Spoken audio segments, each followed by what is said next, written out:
Muy bien, tengan todas y todos muy buenos días. Comenzamos la grabación de nuestra clase, que es la quinta clase que nosotros tenemos en forma sincrónica a distancia. Y en ese contexto les quiero dar la más cordial de la bienvenida. Y según lo que nosotros teníamos planificado, hoy corresponde revisar el tópico de magnitudes y unidades. Antes de eso, indicarles que recibí conforme el trabajo de los 9 grupos con respecto, oye, y ahí sucedió una cuestión muy chistosa, con respecto al esquema de Ichikawa, y yo ayer audazmente les recuerdo a todos, les digo, no se vayan a olvidar de enviarme, porque va a ser con nota, la tarea de Kawasaki. Entonces, me confundí de nombre oriental porque, como les comenté también después en el WhatsApp, yo estoy escribiendo un artículo junto a la profesora Jimena Figueroa sobre dosis de radiación en enfermedad de Kawasaki, que en el fondo es una enfermedad autoinmune que tiene como consecuencia que a los niños lamentablemente les genera esto a nivel de la aorta, estos aneurismas. Y esos aneurismas son evaluados y monitoreados durante el tiempo a través de cateterismo cardíaco. Ustedes saben que yo me dedico a esa línea de la dosimetría, así que les pido la disculpa, pero hice la aclaración. No era esquema de Kawasaki, era esquema de Ishikawa. Así que, uy, apareció el Calule Meléndez. Miren, año. Wally, Wally, ¿usted es admirador del Calule Meléndez? No contesta el Wally. Oye, pero tiempo que no veía al Calule Meléndez. Sí, profe. Necesita Calule Meléndez, un jugador de fútbol. Ya hace un chiste que usted no va a entender, pero es un tipo muy conocido acá a nivel nacional. Ah, Bueno, no entendía, la verdad que no entendía. Acá tenemos otros jugadores y otros no equipos. sé, por fútbol, usted está en año luz de Entiendo, nosotros. sí, entiendo poco, pero solamente conozco dos, Maradona y Messi. Sí, por No supuesto. conozco más. Yo, con eso basta y sobra, Teresita, con eso basta y sobra. Bueno, Bien, comencemos nuestra presentación del día de hoy. A ver, nosotros el semestre anterior, por razones que ya todos conocemos, no pudimos dedicarle el tiempo que correspondía, y siento yo que era importante el poder repasar en esta asignatura lo que son las magnitudes, las unidades para pacientes y operadores, en lo que estamos haciendo nosotros, que tiene que ver con el radiodiagnóstico, el intervencionismo, pero también hay algunas magnitudes que se usan en lo que es la medicina nuclear y la radioterapia. Sin perjuicio de aquello, cuando tengan esas dos últimas asignaturas, pierdan cuidado que esa parte de dosimetría lo van a tocar con sus profesores correspondientes, ¿ya? Y también les quiero hacer el comentario que es súper importante que nosotros aprovechemos lo que tenemos en términos de material bibliográfico. Y ustedes recordarán que cuando nosotros hablamos sobre las magnitudes, dijimos, mira, hay ciertos documentos que están hechos, confeccionados, que han generado confusión, ¿ya? Han generado confusión porque al final del día ustedes saben que cualquier persona o grupo de personas, cuando publica algo y esa publicación es en el fondo validada por una revista científica, esa información pasa a convertirse parte del acervo cultural y de conocimiento que tienen las personas, que tienen las naciones. Y eso mismo ha generado lamentablemente una confusión en términos de el nombre de las magnitudes y las unidades que se utilizan en un campo tan específico como son las radiaciones ionizantes. Pero lo claro, lo concreto, es que ustedes deben tener absolutamente la visión de que hay una clasificación de estas magnitudes y unidades. Y esa clasificación es la que yo le estoy planteando acá en esta presentación, pero me quiero ir de inmediato a que ustedes, por favor, lo que tienen que hacer una vez terminada la clase, y espero que ya lo hayan hecho, es poder estudiar este paper que yo ya se lo entregué, que es un paper que hicimos junto al profesor Nocete, al profesor Insulza, el año 2014-2015, que habla específicamente de las magnitudes y unidades para ver la dosimetría. Este es del personal, esta es para la próxima clase, la que yo necesito que vean. ¿Se ve el paper? Para pacientes y operadores, perdón, para pacientes. Sí ¿Se ve o no? Magnitud y unidades Sí, para profe. dosimetría paciente. Sí, profe. Sí. Sí, profe. Sí, muy bien, muy bien.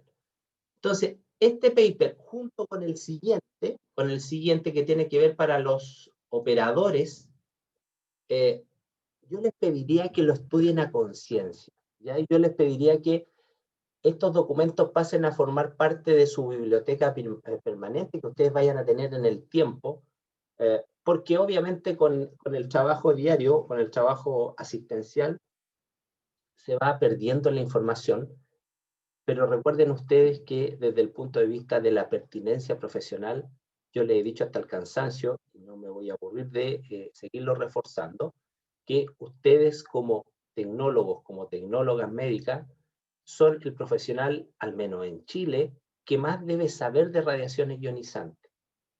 Y una forma de demostrar el conocimiento de las radiaciones ionizantes es justamente conocer cuáles son las magnitudes y unidades que dan cuenta de estas radiaciones ionizantes.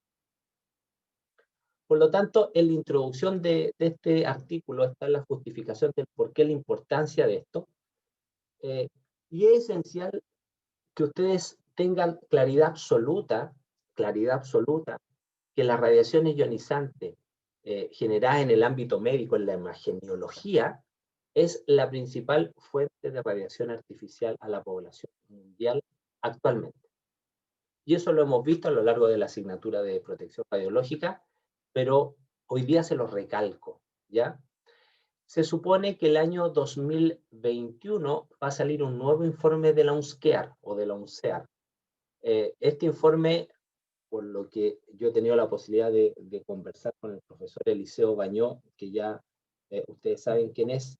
El profesor Eliseo Bañó es parte permanente de la UNSCEAR, y él me filtra algunas cosas, off the record obviamente, y tampoco no está cometiendo ninguna infidencia, pero claramente esta importancia en términos de cantidad de radiación aportada a la población mundial desde la imagenología, esto no va a cambiar.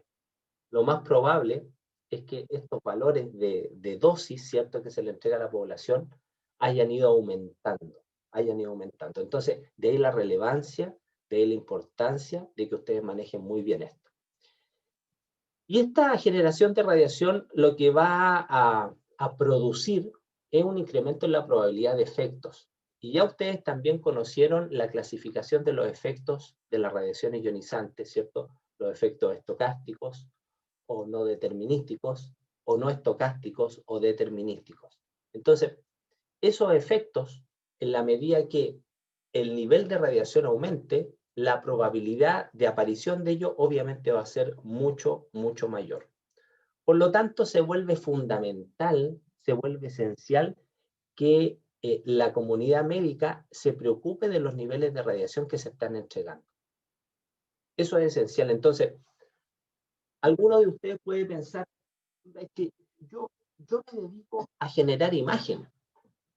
Y está en lo correcto. Nosotros como tecnólogos médicos nos dedicamos a generar imágenes, nos dedicamos a dar tratamiento con las radiaciones ionizantes, pero es menester nuestro, es parte de nuestra ética profesional, siempre andar con el criterio a la hora acá, en la mente y en el corazón. Por lo tanto, ¿cómo yo soy capaz, como tecnóloga, como tecnólogo médico, de generar una imagen con la mejor calidad diagnóstica posible, pero siempre resguardando el tratar de entregar la menor radiación al paciente? Por lo cual, siempre tengo que yo preocuparme de los niveles de radiación. Y ahí nosotros tocamos también tangencialmente el semestre anterior, que la principal estrategia para poder en el fondo ir monitorizando y en el tiempo bajando los niveles de radiación a los pacientes en la imagenología es a través del establecimiento de los niveles referenciales para diagnóstico, ¿ya? Los famosos DRL, que son valores, ¿cierto? Cuantificables de cuánta radiación yo le estoy entregando a mis pacientes. Pero para poder nosotros establecer estos niveles referenciales para diagnóstico, niveles de referencia para diagnóstico, perdón, tengo que conocer cuáles son esas magnitudes y unidades específicas, porque cada una de las técnicas imageneológicas tiene formas de medirse distintas. Y ustedes, como tecnólogas, como tecnólogos, tienen que saber diferenciar cuáles son cada una de ellas. Por lo tanto, acá existen lo que se llaman las magnitudes fundamentales, que son las mismas magnitudes que yo les acabo de comentar en esta primera diapositiva de la presentación que ya conocimos en el curso de protección radiológica.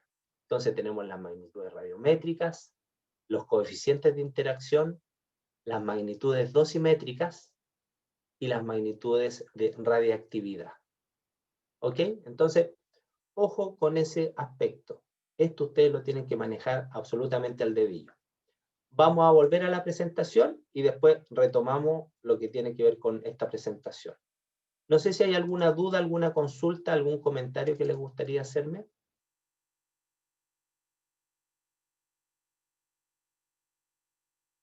Teresita, lo que usted también quiere ir preguntando, sienta toda la confianza cuando surja la duda, ¿ya? Muy bien, muy bien. No, yo quería pedirle si es que, no recuerdo si me mandó esos papers, que si me los podía No, enviar no, eso no correo. lo hemos visto porque en Bien, nuestro trabajo nos hemos sí. abocado a ver el tema de calidad y de garantía de calidad. Bien, bien, bien, No, pero bien, esto bien. todavía no lo vemos, así que no, de esto también Bien, te bien, lo bien, comparto, quedó. Teresita. Bueno, bueno, muchas gracias. Oh, Eso por nada favor. más. Muy bien, entonces, acá está la definición, ¿cierto? Desde cuáles documentos ustedes tienen que ir buscando, ¿cierto? Esta información. Pero como yo les comentaba, nosotros junto al profesor Nocetti ya hicimos ese trabajo de revisar la bibliografía existente y hemos sido capaces de poder resumir en estos dos artículos que yo les comentaba, uno de magnitudes y unidades para pacientes y otro de magnitudes y unidades para operadores, diría yo, esta revisión sistemática de la literatura, ¿cierto? Dado que estamos con 3 grupos de ustedes mismos trabajando en la asignatura de seminario, hicimos este trabajo de revisar sistemáticamente la información disponible y en ese contexto lo que hicimos nosotros es un resumen. Pero si alguien quiere ir más allá, en esta diapositiva están justamente las referencias bibliográficas y no hay que irse tampoco a buscar a todo el mundo, sino que acá nosotros sabemos que existen organizaciones que se preocupan de este tema de las radiaciones ionizantes. Y en particular está el ICRU o la ICRU, que es la Comisión Internacional sobre Unidades y Medición, que se encarga de definir estas magnitudes. Pero el ICRU, acuérdense que trabaja muy de la mano con el ICRP, que es la Comisión Internacional de Protección Radiológica, y a su vez trabajan absolutamente coordinados con la Agencia Internacional de Energía Atómica, o también se dice el Organismo Internacional de Energía Atómica. Por lo tanto, siempre esa información va a estar dada ahí. Y aprovecho de concadenar de inmediato una información que me parece de sumo relevante, que yo ahora tengo la posibilidad de estar trabajando en un programa de la OPS y de la OMS como consultor.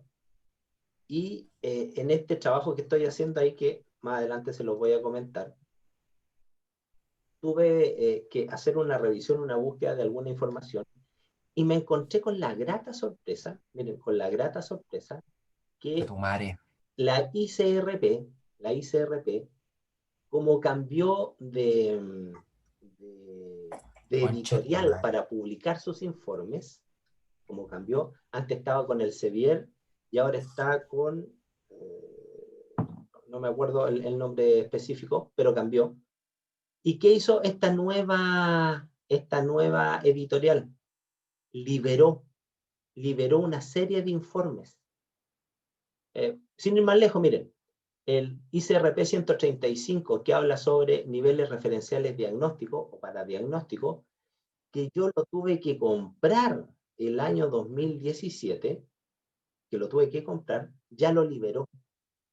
Entonces yo lo invito, las invito, y acá les voy a hacer la copia, a que puedan bajar todas las publicaciones, y lo mismo para usted, Teresita, mire, todas las publicaciones de la ICRP que son atingentes a qué cosa, a lo que ustedes hacen. Entonces, miren, el informe de la publicación 135 habla sobre los DRL.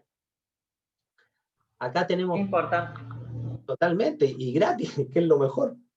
Mire, acá el 129, protección radiológica, ¿para qué cosa? Para el famoso ConvinCT o el tomógrafo de haz cónico, que se usa en odontología. Tenemos, si alguien se quiere dedicar a la radioterapia, pero en el caso nuestro, o en el caso mío de lo que yo hago, miren, está la publicación 120, que es protección radiológica en cardiología, protección radiológica en diagnóstico e intervencionismo radiológico pediátrico. Está la publicación, la 103, que recuerden ustedes que es la última publicación general de la ICRP, y así, ¿ya? Así que les paso ese dato para que ustedes puedan buscar la información. Acá se los copio en el chat, ya para que lo puedan descargar los que se interesen por ese dato.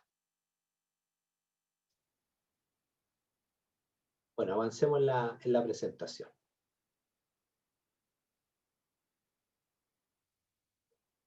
Ahí está la definición de magnitud. Ahí hay un poquito de historia que se los dejo para que ustedes lo revisen. Son datos de fecha, de instituciones, ¿cierto? Pero bueno, vamos a lo importante. La categorización de las magnitudes. Nosotros vamos a tener las magnitudes radiométricas, ¿cierto? Que va a hablar sobre lo que es el número, la energía. Son conceptos más físicos. Los coeficientes de interacción, es decir, cómo existen algunas magnitudes que van asociando y van tratando de explicar qué pasa cuando la radiación, sea cual sea su origen, interactúa con la materia. También vamos a hablar de magnitudes dosimétricas, que son, en el fondo, magnitudes muy importantes para dar cuenta, en el fondo, de cómo yo puedo cuantificar los efectos que generan las radiaciones ionizantes sobre las personas. Y dentro de las magnitudes dosimétricas están estas magnitudes especiales que son para medir la dosis, ¿cierto? La cantidad de energía que se queda en una parte, en este caso, en una persona. Las magnitudes que son específicas para dar cuenta de esa energía que se queda en los pacientes o en los operadores. Están las magnitudes asociadas con la radiactividad, que da cuenta justamente de aquellas magnitudes y unidades cuando pretenden evaluar los niveles de radiación generados, ¿cierto? Por estos fenómenos de emisión espontánea o artificial de radiación desde los núcleos. Y están las magnitudes de radioprotección, que son los que vimos fundamentalmente nosotros el semestre pasado en el curso de protección. Entonces, la magnitud de campo, hablábamos de flujo, de fluencia, de tasa de fluencia, tanto de partículas como de energía. Acá el concepto de partícula se puede usar indistintamente para la radiación corpuscular, es decir, aquella que tenía masa, ¿cierto? Como los electrones, pero también aquella radiación que es no corpuscular, ¿cierto? O electromagnética. Y ahí teníamos los fotones. Cuando yo hablo de flujo, hablo en el fondo de cierto número de algo que va a ser cuantificado en un tiempo determinado. cuando hablo de fluencia, en el fondo estoy yo hablando de una cierta cantidad, ¿cierto?, de fotones o partículas que van a ser cuantificadas en una determinada área. Y cuando hablo de tasa, independiente a qué yo aplico ese concepto de tasa, estoy incorporando la variable tiempo para dar cuenta de esa radiación. Y lo mismo pasa con la energía. ¿Ok? Esos son conceptos más físicos que desde el punto de vista práctico, para el nivel de nosotros, a nivel de pregrado, basta con entender que existen estas magnitudes, ¿ya?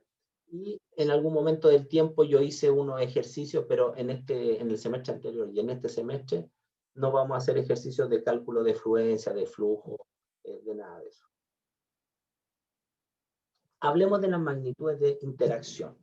Estas magnitudes de interacción, nosotros ya lo hemos visto, que dan cuenta de esta capacidad que tienen los elementos, ¿cierto?, de influir de alguna manera cuando hay un haz, hay una intensidad de radiación, y yo interpongo en el camino de este haz elementos.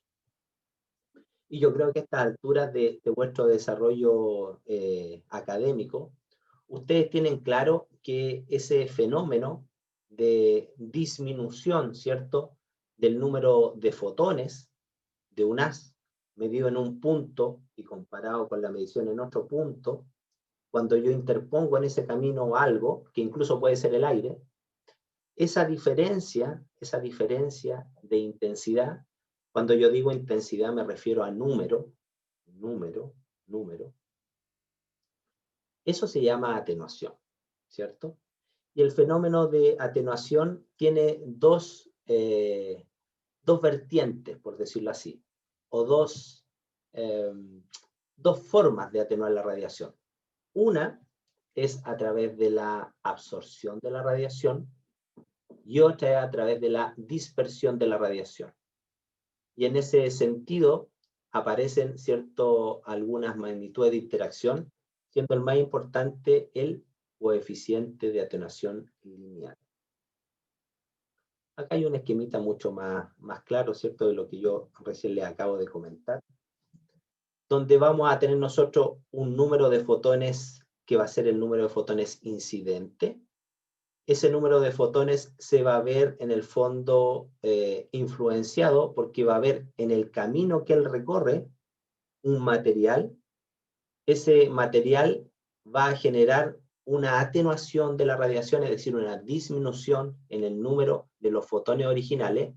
Cuando yo voy a hacer la medición posterior a ese material, ¿cierto? Y acá va a haber una disminución, menos fotones. ¿Por qué? Porque algunos fotones van a ser absorbidos y otros fotones no han sido absorbidos totalmente, sino que entregan parte de su energía en ese elemento y se dispersan, es decir, ese fotón que sale no es cuantificado en esta área, por lo tanto se toma como que ese fotón se perdió. Y desde el punto de vista matemático existe esta expresión que da cuenta del poder cuantificar ese número nuevo de fotones que va a emerger o va a salir después que yo interpongo un elemento.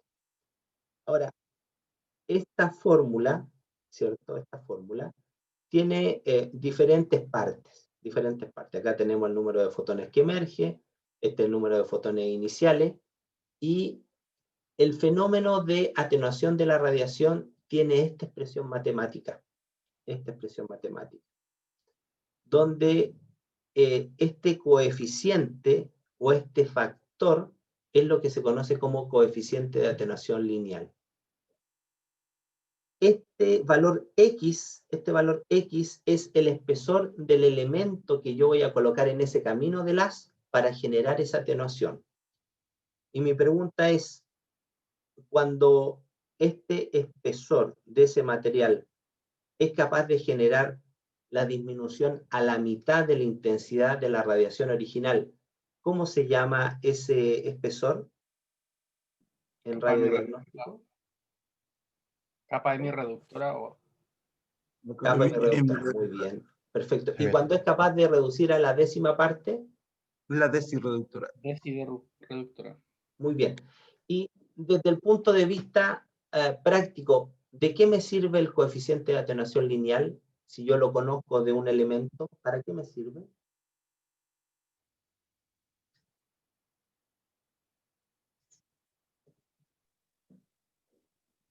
Puede ser para determinar, por ejemplo, elementos de protección radiológica, Extraordinario. materiales. Excelente, excelente, porque en función de esa capacidad de atenuación que tengan los elementos, yo los voy a utilizar o no. ¿Entiendes tú? Yo los voy a utilizar o no. Ahora bien, acá uno, y lo hicimos el semestre pasado, uno puede hacer el despeje matemático, ¿cierto? Y calcular la capa hemi-reductora, pero bueno, eso no lo vamos a hacer ahora. Este coeficiente de atenuación lineal, ¿de qué dependía? Como dice ahí, de la energía y del material absorbente. Por lo tanto, nosotros, para poder independizar el tipo de material absorbente, es decir, su estado físico, ¿qué se hacía? ¿Se recuerdan ustedes? Porque, ojo, Coeficiente de atenuación másico gracias a la densidad. muy bien, excelente. Porque si nosotros hablamos que el coeficiente de atenuación lineal se cuantifica, ¿cierto?, en términos de unidades de distancia, nosotros podríamos decir 1 centímetro de agua me va a atenuar siempre lo mismo, independiente de su estado físico. Y nosotros sabemos que si tenemos 1 centímetro de hielo, los átomos del agua van a estar mucho más juntos, por lo tanto va a tener una mayor densidad y una mayor probabilidad de interacción de los fotones y va a generar, por lo tanto, una mayor atenuación. Que si el agua está en estado líquido, que los átomos, ¿cierto?, van a estar más dispersos que en estado gaseoso. Entonces, para poder independizar del estado físico la capacidad de atenuación de un elemento, ¿qué hay que hacer? Aplicar el coeficiente de atenuación máximo. Excelente, muy bien. Lo otro importante que desde el punto de vista práctico, la capa hemi-reductora también a ustedes les va a dar cuenta de poder saber cuál es la capacidad, la energía que tenga un haz, indirectamente. Porque, ojo, como sale más adelante, cuando nosotros tenemos un haz monoenergético, es decir, que todos los fotones tienen la misma energía, cuando yo interpongo un material hemi-reductor, yo voy a obtener el 50%, ¿cierto? O la mitad de los fotones incidentes, lo reduje a la mitad. Pero cuando yo reduzco a la mitad los fotones, en términos energéticos, si el haz es polienergético, me va a mantener la misma energía promedio. Por lo tanto, si yo aplico otra capa hemi-reductora del mismo espesor, me va a volver a disminuir el 50% de ese 50%. Pero cuando el haz es polienergético, como lo que sucede, ¿cierto?, en un equipo de rayos X, cuando es polienergético, la primera capa hemi-reductora, que va a tener cierto espesor, si yo le interpongo nuevamente al haz emergente, no me va a reducir en la misma proporción que la primera vez. ¿Por qué? Porque el haz emergente sabemos que en promedio va a ser mucho más energético. Por una cuestión de probabilidad, los fotones que tienen menos energía van a ser atenuados en la primera capa hemi-reductora. Así que ojo con ese aspecto, que las siguientes capas hemi-reductoras en un haz que es polienergético, necesariamente siempre tiene que ser de mayor espesor.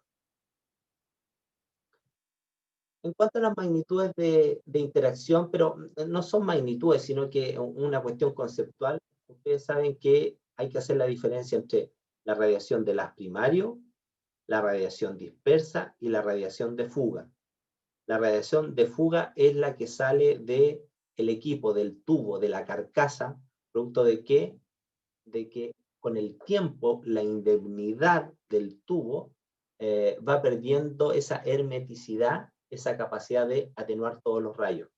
Y en este curso, que es un curso de garantía de calidad, me adelanto, hay pruebas de control de calidad que se hacen justamente para evaluar la radiación de fuga de un equipo. Miren, ahí entramos a hablar de las magnitudes dosimétricas, ¿ya? De las magnitudes dosimétricas. Y me quiero devolver al paper, quiero hacer esa interacción.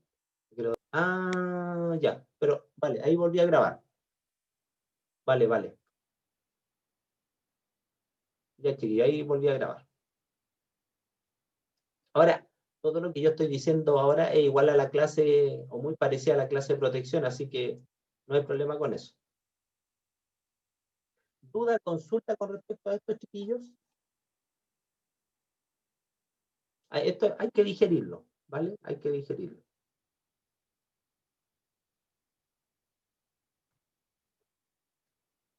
Profe, lo que era el delta ray, que me parece que he visto ese concepto antes, pero no lo tengo claro. El rayo delta. El rayo delta es un rayo No lo veo, que lo disperso. veo, pero no sé bien lo que es. Es en el fondo, el rayo delta es un rayo X que se genera por Bremsstrahlung. O también, algunos lo toman como radiación característica, ¿ya? Dependiendo del autor. Pero en este caso, el segundo fotón que se produce, Manuel, es un fotón de radiación de frenado, generado por ¿qué cosa? Por el recorrido que hace ese electrón en el medio y esa deflexión que en algún momento va a ocurrir. Por lo tanto, como se deflecta, esa energía se reirradia, pero queda dentro del medio. ¿Cachai? Sigue siendo energía depositada dentro del medio. Ese es el rayo delta, Manolito. Ya, gracias, profe. Miren, el concepto de dosis absorbida ya nos quedó claro, ¿cierto? Es la energía que queda en un medio, y se mide en estas unidades, en rad o Gray. El Kerma, ¿en qué unidades se mide? En rad o Gray. Generalmente se mide en Gray, ¿ok? Se mide en Gray. Este concepto, ¿cómo paso de Kerma a dosis? Miren, vamos a hacer todo el esquema y después les voy a mostrar yo un monito.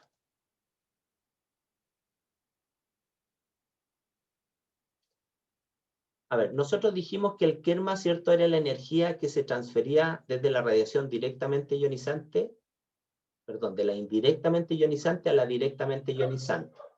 Eso por una parte. Y se generaba en el aire, Por lo tanto, cuando yo tengo un medio, una transición de medios, que tengo el aire, y acá tengo un paciente, acá hay una transición, ¿cierto? Aire, paciente. Y acá cuando interaccionan los fotones y liberan los electrones, esa liberación de electrones también a su vez va a generar radiación, entre comillas, llamar así como dispersa. Ya es lo que se llama esta cadena de radiación hacia abajo, pero mucha de esa radiación también se va a devolver. Y es lo que se llama factor de retrodispersión, que en este punto de entrada aumenta el nivel de radiación, que es solo producto de la radiación que viene de arriba hacia abajo, sino que también se va a generar radiación hacia arriba en este punto. ¿Ya? Viene la radiación primaria, interactúa, genera radiación secundaria y esa radiación secundaria también se devuelve. Y cuando yo quiero cuantificar el nivel de radiación de transición entre dos medios, debo considerar ese factor de retrodispersión. Y esa es la diferencia. Esa es la diferencia entre el Kerm y la dosis. Y conceptualmente, y acá lo vamos a ver, me salgo, sigo grabando, y por eso es tan importante que ustedes vean el paper. Miren, acá está el paper. Nosotros tenemos, ¿cierto?, la radiación que se genera, el haz de radiación. En este punto, hay una interacción ¿de qué cosa? Del Kerma en aire, ¿cierto? Que acá se llama Kerma incidente en aire. Y acá, cuando interactúa con la superficie del paciente, se llama Kerma en aire en superficie de entrada. con retrodispersión. ¿Por qué? Porque este punto, si yo mido este punto, va a tener un valor mayor que si yo sacara el fantoma y midiera en este punto solo en el aire. ¿Ya? ¿Se escucha mi perro? ¿No? No. Entonces, este esquema es el que ustedes tienen que comprender. Lo que yo mido en el aire es el kerma en aire, ¿cierto? Kerma incidente en aire. Y cuando yo coloco el fantoma, coloco el paciente y mido en la superficie de entrada, y cuando me aporta la retrodispersión,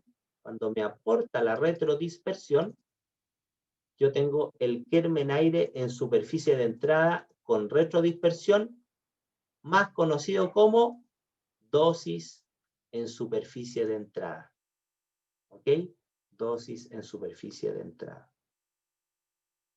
Y cuando la dosis en superficie de entrada yo la multiplico por los coeficientes de atenuaciones, tanto del aire como del medio, yo hablo de la dosis en tejido o hablo de la dosis en órgano. Esa es la forma de poder hacer esta interrelación entre las diferentes magnitudes. Bueno, yo con eso me quedo conforme porque la magnitud de protección radiológica la vemos la otra semana y me interesa que ahondar un poquito más en el paper, para hacerle algunos comentarios que son muy importantes. Perdón, me volví a equivocar. El paper, ya, tengo que moverlo. Un segundito. Ahí sí, ahí lo seleccioné.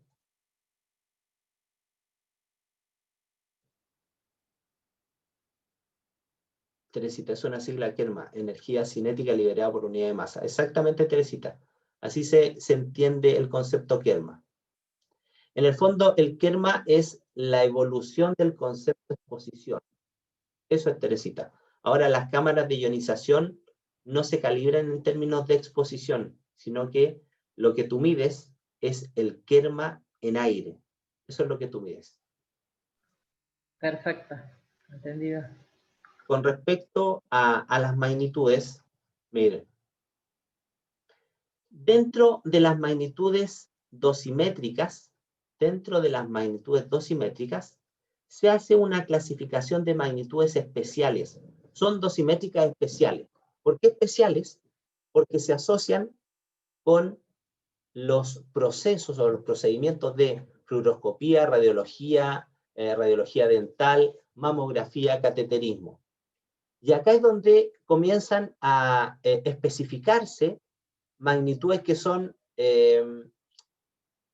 o que deben ustedes utilizar cuando quieran hablar de dosis al paciente, ¿ya? Cuando quieran hablar de dosis al paciente. Tenemos el concepto de kerma en aire incidente, ¿cierto? Que es la medición del kerma que se hace en el aire sin paciente de por medio. Vamos a tener nosotros la tasa de kerma aire incidente, que es medir ese kerma, pero en cierto tiempo, el concepto de tasa. Pero cuando necesariamente nosotros midamos en la puerta de entrada de un paciente, supongamos una radiografía de tórax, y yo coloque un dosímetro termoluminiscente acá en el pecho, o coloque un detector, una cámara de ionización, lo que yo voy a estar midiendo va a ser el kerma en aire en superficie de entrada. ¿Por qué? Porque va a ser medir el kerma más ese factor de retrodispersión. Entonces, ojo, existen algunos trabajos en los cuales uno no requiere la presencia del paciente para hacer esta estimación del kerma en aire en superficie de entrada, o como decían, la dosis en superficie de entrada. ¿Por qué? Porque yo puedo medir con una cámara de ionización en el aire y después puedo estimar el kerma en aire en superficie de entrada o la dosis en superficie de entrada utilizando estos factores. Miren, uno sabe que aproximadamente la presencia de una persona aumenta entre un 30 a un 40% el valor del germen aire incidente. Y acá está este valor. Por eso es que se multiplica por un factor de 1.3 a 1.4. También yo sé que en mamografía el aporte de la mama genera entre un 5 y un 10% de incremento de la medida del aire si no estuviera persona alguna, no estuviera ahí la mama de la mujer. Y en términos generales, en radiología dental hay un incremento de un 10% cuando yo hago la medición del germen aire incidente, cuando no está el paciente y quiero medir como que estuviera el paciente, yo ese valor lo incremento en un 10%. Entonces, en resumen, estos factores de retrodispersión son el incremento del kerma producto de la presencia de un paciente. El incremento del kerma por la presencia de un paciente. Así, por ejemplo, ustedes se pueden construir una curva de rendimiento de los equipos en términos de curva de kilovoltaje miliamper y cuánto es el kerma en aire incidente que les da. Y ustedes pueden hacer una estimación de las dosis al paciente con esas curvas, porque después simplemente ustedes, con los valores de exposición que le aplican a ese paciente, saben cuál es el kerma en aire incidente que les da. Esas son las curvas de rendimiento del equipo. Y a través de esas curvas, ustedes pueden hacer una evaluación de los niveles de dosis a sus pacientes. Está el otro concepto en términos de magnitud, que es el producto kerma en aire área. Recuerden ustedes que este concepto, esta magnitud, es muy interesante porque a ti te da un valor que es independiente a la distancia. Me explico. Según el esquema, está más abajo el esquema, perdón. Según el esquema que nosotros tenemos acá, y ustedes lo saben, ¿cierto? En la medida que nosotros nos alejamos desde el foco, ¿cierto? El foco, supongamos que va a estar por acá, ¿cierto? Nos alejamos desde el foco, la intensidad de la radiación disminuye. El kerma en aire incidente disminuye. Por lo tanto, si yo mido acá o mido acá, van a ser valores distintos. En cambio, la gracia del producto kerma área es que, independiente de la distancia que tú tengas, el valor que tú midas va a ser siempre el mismo. ¿Y por qué es eso? Porque ustedes recordarán que la forma del haz de rayos X es un haz divergente, ¿cierto? Un haz divergente, que si yo, imagínense ustedes, que si yo miro de abajo hacia arriba, cómo viene el haz, yo vería una cosa, no sé si acá me ven, yo vería una cosa así, así. Que cada vez, mientras más se acerque a mí, el área sería mayor, ¿cierto? El área sería mayor. Pero el área va a ser mayor en la medida que yo me alejo del foco, pero su intensidad va a ser menor y se van compensando. Por lo tanto, si yo mido el producto kerma área a esta distancia, va a tener un mismo valor que si yo la mido a esta otra distancia, porque la disminución de la intensidad se compensa con el aumento del área y cuando yo multiplico estos dos números, me da el mismo valor. ¿Ya? Entonces, es muy interesante el producto kerma área como, en este caso particular, como una magnitud a utilizar, que también se usa para establecer niveles de referencia para diagnóstico. Ojo, tenemos una magnitud específica para mamografía, que es, diría yo, la única magnitud no física, sino de, diríamos, como de órgano, que se utiliza para cuantificar la dosis a los pacientes, que es la dosis glandular media. ¿Ya? Esta dosis glandular media, y acá existe la explicación, se puede también estimar a partir del kerma en aire incidente. Hay que aplicarle ciertos factores de corrección, ¿cierto? Pero se puede estimar. Y bueno, después yo les pido que puedan leer con tranquilidad la discusión, que hay una muy rica, diría yo, análisis, ¿cierto? de las magnitudes, sus relaciones, que se entienden de una vez, que se entienden de otra vez, y si hay dudas, consulta, me la hacen posteriormente. Muy bien, ¿hay alguna duda, alguna consulta para que vamos terminando la clase de hoy? No, profe. Estamos, cualquier consulta me la van haciendo, obviamente. ¿Ya? ¿Les parece? Bueno, si no hay más dudas, no hay más consulta, yo me despido, le agradezco vuestra atención y por favor, lean y analicen el paper en profundidad. Analícenlo en orden, vayan haciendo ustedes destacado de las cosas y eso yo se los voy a preguntar en la evaluación. En las 2 evaluaciones que vamos a tener, fuertemente yo les voy a preguntar temas de magnitudes y unidades. Ya, así que se lo adelanto para que les vaya muy bien en la evaluación que yo les vaya a realizar. Ok, ya pues, me despido. Que estén muy bien, les mando un gran abrazo. Teresita, cuídese mucho. Nos vemos Gracias nosotros. igualmente, hasta luego a todos. Vale, le mando los profesor. correos, ¿ya? Y las No, profe. direcciones. Ah, profe, Gracias. gracias. Chao, cuídense mucho, que estén muy bien. No, profe. Chao.